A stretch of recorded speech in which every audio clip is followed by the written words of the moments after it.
Hello everybody, this is HG Shaves here. I'm back with a video. Hope this finds you well and in good spirits. Today we have a couple items to talk about. The new one and the more exciting of the two is the Chiseled Face Titanium Razor. So Ron of Chiseled Face has been making these for, I don't know, a month or two now. And this has been kindly sent around on a pass around by a friend. Thank you very much. And well, I just feel lucky to be trying out this beautiful made in the USA razor. So this basically you can choose your own setup with these razors. He has a pre-order sort of system, which I'm going to link down in the description in case you want to sign up. But you get to choose, you know, how you want the head done, how you want the handle done, what kind of handle done. But for this particular configuration, this is the pineapple twist handle, I believe he calls it, which I think is a great name.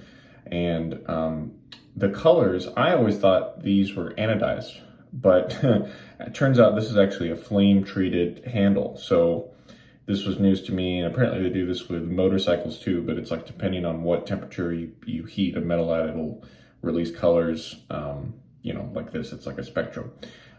So that's the pineapple twist handle. And then for the head, this is the carbide tumbled head. I hope I'm remembering that correctly, which basically just means that it's not the, you know, usual kind of shiny silver color for the titanium. Instead, it's this kind of darker finish, which I assume happens when it's, you know, tumbled around and whatever that process is. Altogether, the razor assembles at 55 grams, I believe. It's 40 grams in the handle, 15 in the head. So lightweight razor, as you'd expect from titanium. We're going to load the blade and we're going to use a Gillette Wilkinson sword from India today. Not to be confused with the Wilkinson swords that are popular in Europe, and I think they're made in Germany now. Nor to be confused with the other Gillette Wilkinson swords that are made in China.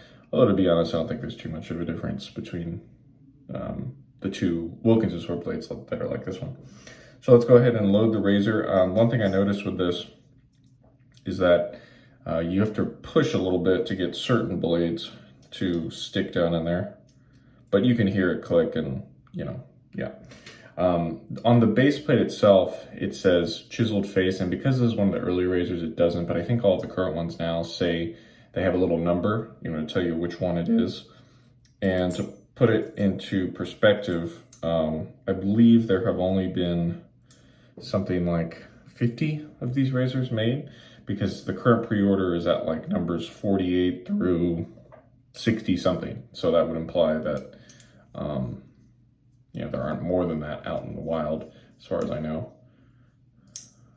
And making sure we got it assembled here. I do use a washer. And yeah, the blade is all good to go in there. It's got a pretty substantial safety bar, which I think helps add to the mild feeling of this razor, despite it having a substantial gap. The gap is over 1 millimeter, but again, I think the safety bar kind of helps you, you know, make it not feel so aggressive. Anyway, we'll talk about the shade more as we get there, but that's the Chiseled Face Titanium. And then for the soap today, we're going to be revisiting Southern Witchcrafts Australian Private Reserve Gravefruit.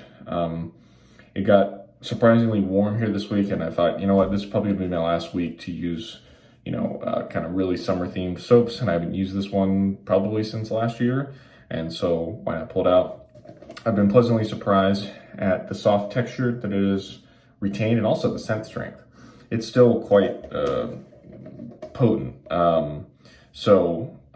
That's the soap we're going to be using, and to stir up a little bit of hype, they are going to be releasing a Gravefruit 2 sometime in the near future. It's going to be a different scent, but anyway, be on the lookout for that if you're interested.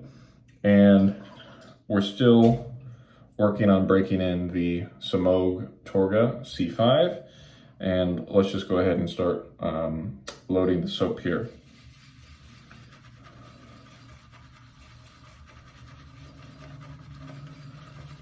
We had a nice, informal, small gathering I won't even say meetup, I'll say gathering of people at Maggard Razors last weekend. So if you are one of the few people that went, thank you very much. That was a great time. And how many of the people had I met before? I had met probably half of the people there before, and then the other half were new. So especially to the new people, nice to meet you. To the old people, darn, I was hoping I wasn't gonna have to see you again. Kidding. That was my attempt at humor. I won't quit my day gig. So this is the Southern Witchcrafts base, which I think they're still using the same one. It's a vegan base, and for a while there, it was my favorite vegan soap base. I imagine it would still rate fairly favorably for me, but I don't know. I haven't been on a real vegan kick as of late. I've just been using kind of a little bit of everything, so it's hard for me to, imagine where this still sits in my hierarchy of soap bases, which I think is a little silly to begin with, but anyway. Okay, well, we've got a heap of soap here. Let's see if we can get it sorted into some sort of a lather situation. I just have hot water here in a bowl. Great, and let's go ahead with the face lather. This brush has been breaking in just fine, slow process, but it's not killing lather or anything. And this feels even better than it did this time last week, So I think you gotta take what you can get.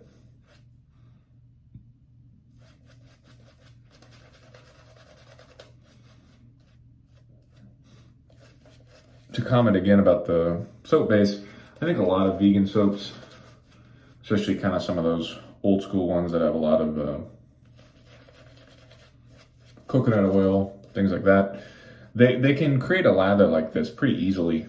That's got a little bit of texture to it, and even has a decent bit of shine. But where a soap base like this stands out is the fact that it's it's just a little bit of denser lather, and of course it's not gonna dissipate on you at all, which again, with some of those vegan bases, even the modern ones, there are a couple of modern ones that I've tried that if you come at it with too much water up front, it'll start to go away on you. I'm not sure what the science is on that. Maybe it's just such a simple soap recipe that it doesn't have the stuff in it to kind of absorb some of the water that you add to the lather. I'm not sure. Let's do just a little more water.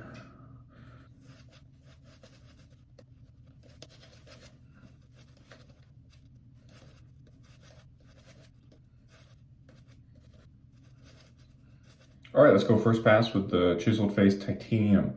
So with this razor, from what I've experienced and also what other people have experienced, you really got to ride the cap to get most effective shave.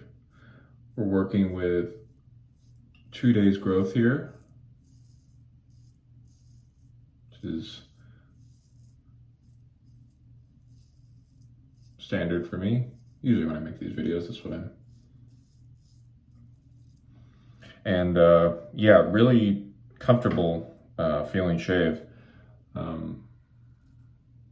See right there, I didn't ride the cap and I felt a little more blade than I should have.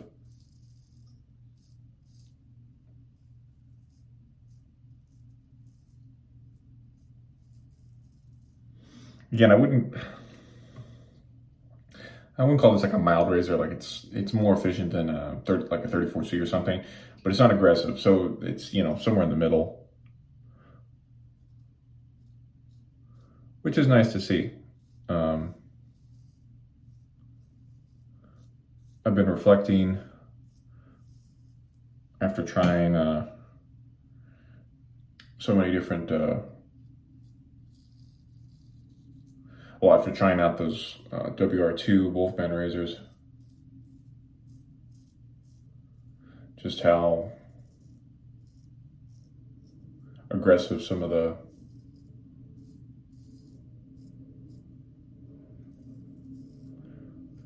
modern offerings can be.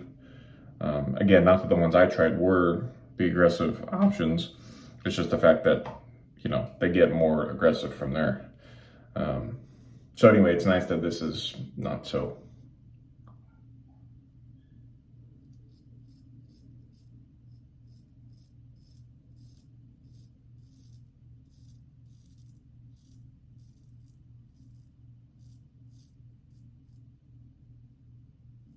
Pretty easy to get right under the nose if that's important to you.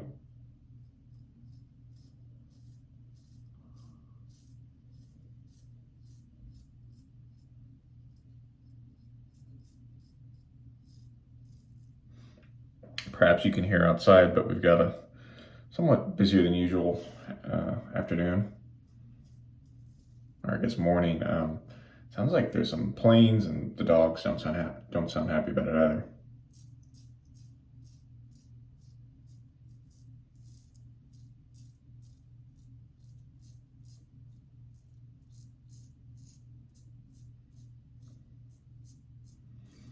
This razor has a pretty raspy cutting sound, perhaps you can notice.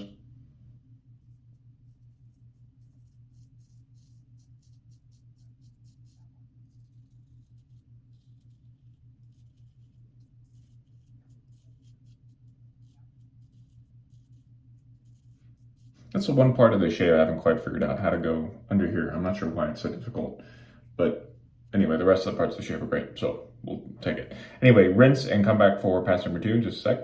Pass number 2, here we go.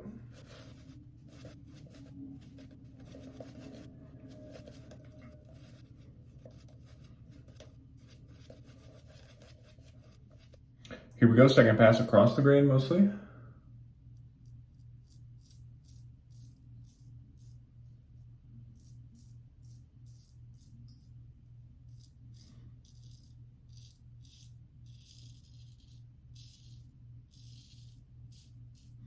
Again, raspy, high-pitched, that's kind of how I would describe the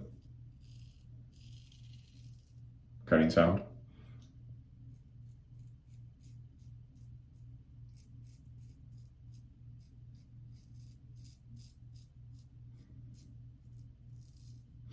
Regarding the handle, normally I like handles, I prefer handles shorter than this, but because it's so lightweight, it's easy to maneuver, and if it were heavy material, I probably wouldn't like it, but I like this one. This razor does have covered end tabs. It came to mind because I have this little spot here, and I remember the first time, I think I clipped it, I don't know if that was in,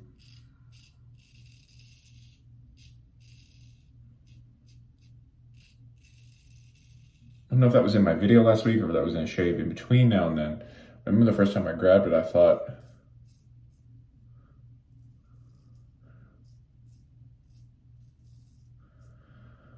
it was either the end tab of the previous razor clipping it, or I thought it was like an actual, you know, like razor bump or something. But it's actually just this little tiny mole that I keep going over recklessly. And I don't know, I guess it's always been there, and maybe something has changed with my technique, but like, I mean, I got plenty of moles, right? So I guess it's easy for one to kind of, for me not to notice.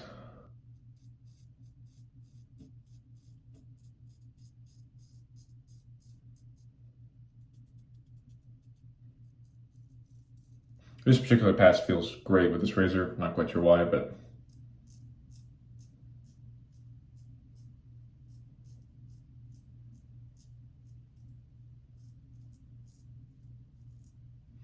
it's very comfortable. Blade is in control, things like that.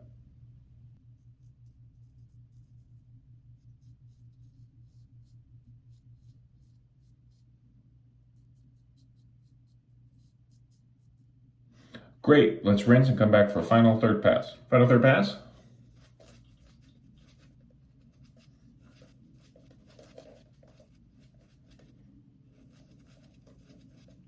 Third final pass against the grain. That feels pretty great too. I was just saying how I thought the second pass was going to be the best, but this one could be too. Woo. Yeah, just very smooth and pleasant. You could feel the blade just a little bit, you know, just enough to kind of help guide you, but it's not excessive.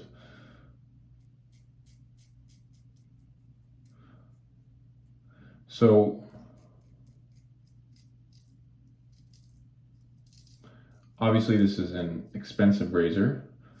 I'm not going to list the exact price just in case it changes in the future, but anyway, you can click on the link if you're watching this, you know, around now, and you can see what the current price is. So it's not cheap, but I think you absolutely get what you pay for with this razor. You get to totally customize the, you know, what kind of design you want on your razor. And also the one aspect of the packaging that I don't have to show you is the aluminum case. That thing is a tank. Again, if you click on that link, it'll take you to the site and you can see some nice pictures of it. But man, it is like, it's you know, it's like a block of aluminum case. You open it up and it's got chiseled into it.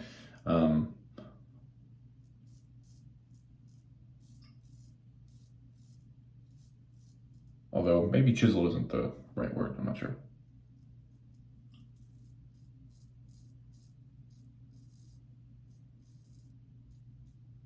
Anyway, between this, that, he also offers a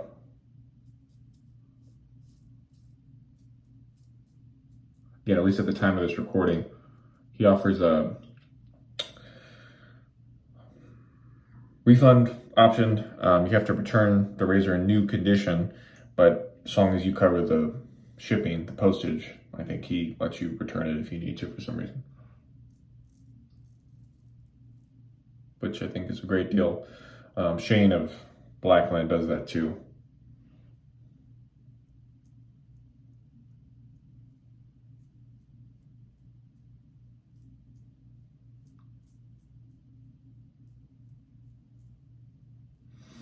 So who shouldn't get it? Well, obviously, if you don't want to spend this kind of money on a razor, I understand. Additionally, at least at the moment, there's just this one blade gap. So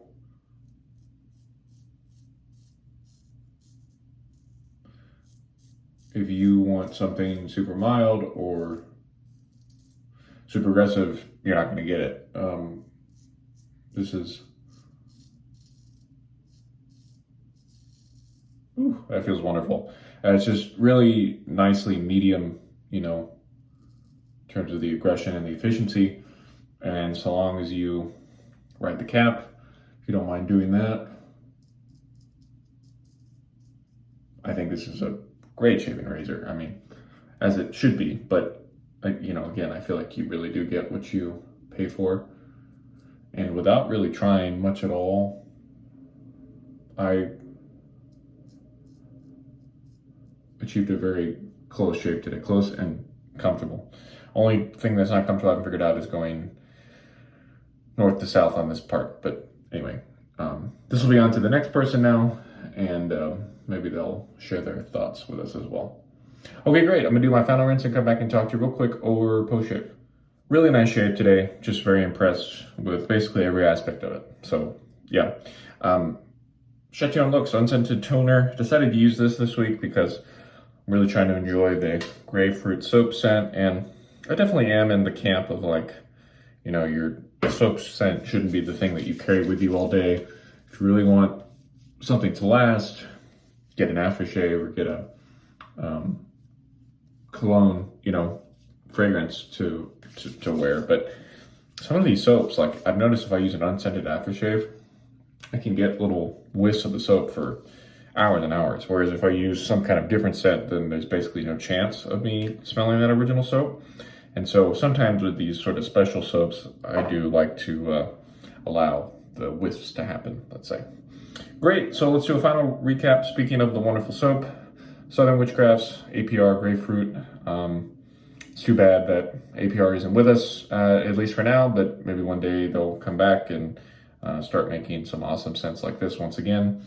Again, be on the lookout for Grapefruit 2, coming soon. I have no idea when, but at some point. Chiseled Face Titanium, what a cool razor. Props to Ron and all of the effort that he's put into making this. I know he's been spending lots and lots of time and money to get that going, so that's not to be forgotten.